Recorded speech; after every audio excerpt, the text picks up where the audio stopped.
Hello, everyone, ladies and gentlemen. Welcome back to Stream Dialogue. So, the president of Madagascar uh, had fled. Well, the previous president, you can call him, he has fled the country, and it's been almost 2 weeks now. And I wanted to wait a while before giving a more in-depth analysis. So, during my first video, after the coup happened, the uprising happened, one of the things during the uprising, one of the things that I said, even before the previous president came out and making a statement, I said, knowing the socio-political realities of many African countries, which is similar to many socio-political reality in the Caribbean, South America, we knew that the president had lost power. Number one, the reason why I knew that is because number one, he's been very unpopular. The people have rose against him. There was no protest in favor of him staying in power. That is number one. The military itself was divided to an extent, and that the units, the special forces that rose with the people, basically uh, was the same unit that got him in power before in 2009 when he did his first term. So if you see the number of Malagasy presidents that have come and go, so Madagascar have never been really stabilized in a sense. You know, they've been a change of power so many times. So that was nothing. There was another thing in particular that I spoke about when I told the Malagasy, when I said that France, the Western general, can steal the revolution of the youth and steal victory from the youth. So the youth they rose up because of course, socio-economical reason, and this new this new leader came to power. Still, I don't want to put any judgment on his leadership. Time will tell. Many people was very happy and delighted when the guy in Gabon came to power. We all was happy. Yes, this is another French cut. This is another cool, this is another revolution against France. And then we learned sooner that that is not the case. But this situation, as I see it, can turn against France. Already there's rumbling about finding new partners, which is very key.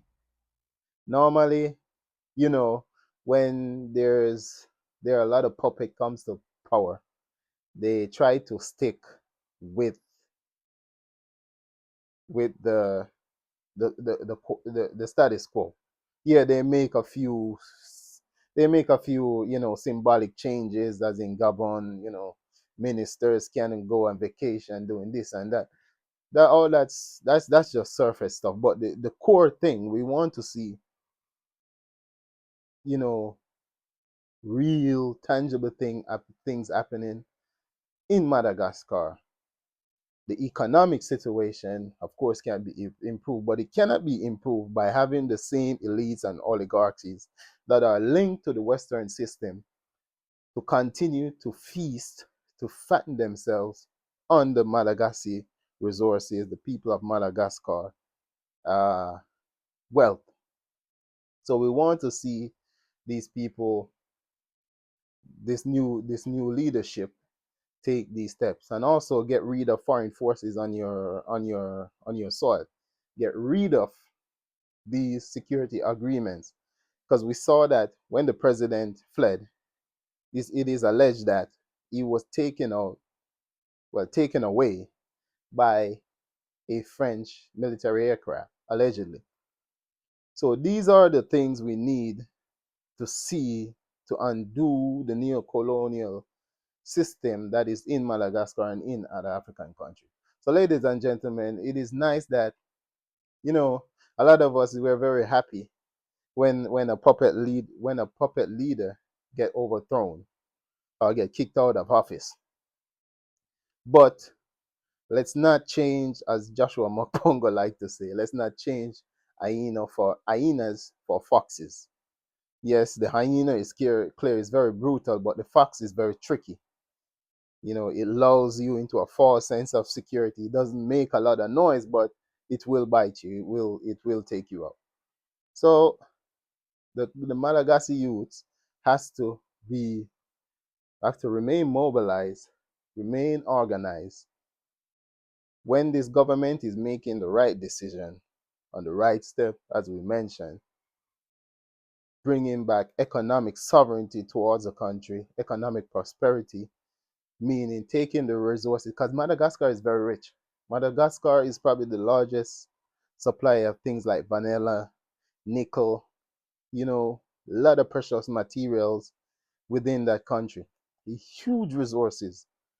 So Madagascar needs to find new partner. And you know, I don't know if Madagascar have fossil fuel, but if they do, they need to take uh, possession of that to provide electricity for their people. So, ladies and gentlemen, in our analysis and in our view, it's too soon to start praising these these because somebody we're in a time because somebody wear military uniform doesn't mean they're revolutionary. Again, I will continue to mention them. People such as Mamadi Doumbouya, there's nothing revolutionary about him. The guy in Gabon, Nguema, there's nothing revolutionary. He's just a dance, in my opinion. All he do is dance. Remember during his so-called uh, political campaign for presidency, what did he say? He just danced, and a lot of people was captivated by this guy's dancing. He's a good dancer, and that is what he's doing. He's dancing around issues.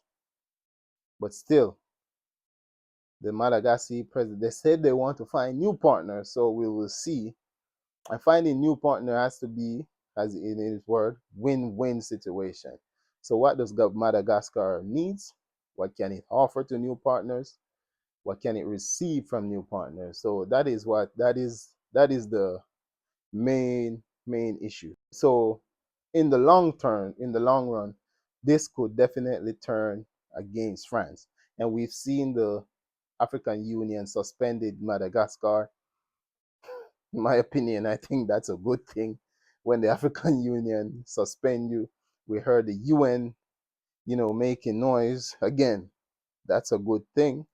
When these institutions start to go against you, to be honest, for us, it's a good sign so far. So we're not jumping to conclusion yet. So we'll continue to watch the youths of the situation in Madagascar and see how it develops. Um, don't expect miracle in the next few months, and then you know they say, oh, this colonial system and the political system in Madagascar haven't been stable for any long period. They have leader after leader, coup d'etat after coup d'etat, and so forth. So, ladies and gentlemen, thank you so much for joining me today. I've been tired for the past few weeks. I haven't been well, so we're back to making videos. Thank you so much. Respect.